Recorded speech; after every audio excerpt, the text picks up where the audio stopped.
Question number 10, the Right Honourable Winston Peters. Mr. Speaker, this question is to the Prime Minister and asks, does he accept that under the Government Communications Security Bureau Act 2003, Section 8, subsection 3, that the performance of the GCSB's functions is, in the absence of any warrant or vested authority, subject to the control of the Prime Minister? The Right Honourable Prime Minister. Mr. Speaker, yes, I agree to the wording of the legislation, but as I said yesterday, I'm responsible for the direction and priorities of my agencies, but I am not briefed, nor I expect to be briefed on every operation they undertake. The Right Honourable Winston Peters. Question. Is he concerned that it took nearly 40 days for the Deputy Prime Minister to inform him of the signing of the ministerial certificate which withheld information from the public regarding GCSB operations in the .com raid? The Right Honourable Prime Minister. Mr. Speaker, no, because that was a litigation technique used. The Right Honourable Winston Peters. When was his Chief of Staff first informed about the Deputy Prime Minister signing the ministerial certificate on the 16th of August, which withheld information from the public regarding GCSB operations in the .com raid? The Right Honourable Prime Minister. Speaker, I don't exactly know, but to the best of my knowledge, it was on Monday the 17th when I knew. The Right Honourable Winston Peters. Did the Officials Committee for Domestic and External Security Coordination, comprising the Police Department, GCSB, SIS, Department of the Prime Minister and the Secretary of MEMFAT, know about the GCSB's involvement in the .com case? If so, when? The Right Honourable Prime Minister. Mr. Speaker, I'm simply not in a position to understand whether those organisations knew that or not. What I do know is that the first I was aware of it was on Monday the 17th of September, where those other organisations had some information. I'm not sure. The Right Honourable Winston Peters. Speaker, point of order. Point of order, the Right Honourable Winston Peters.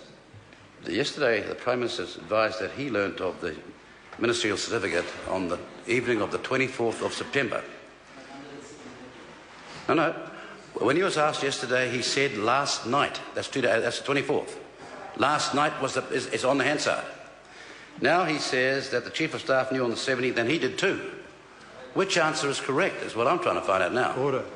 Well, that's a very good question for the member to ask. It's not actually a point of order, it's a question. The Right Honourable Winston Peters.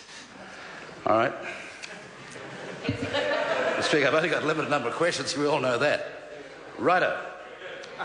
Did he seek an explanation from the Deputy PM on the evening of the 24th? Order, there's a question there to the Right Honourable Winston Peters.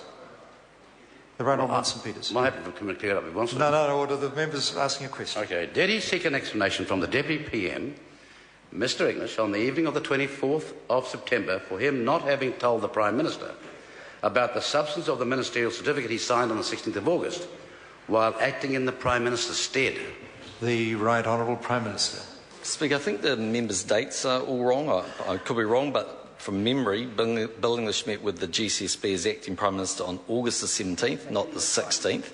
I was advised by GCSB on September the 17th. I did a press conference this week, which was the 24th. The reason I did it on the 24th was on the 17th, at the time I was told, I immediately said... Point of order, the Right Honourable Winston Peters.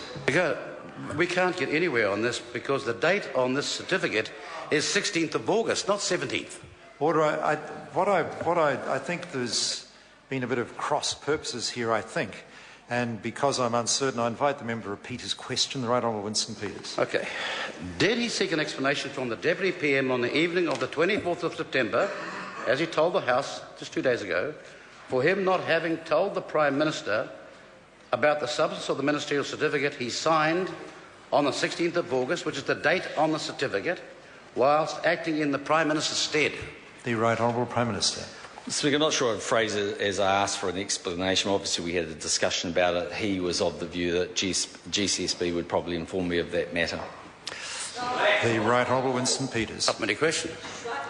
Does the Prime Minister accept that the Deputy Prime Minister, in signing out the ministerial certificate on the 16th of August against a backdrop of GSCB illegal activity, was an attempt by the Deputy Prime Minister to cover up that illegality?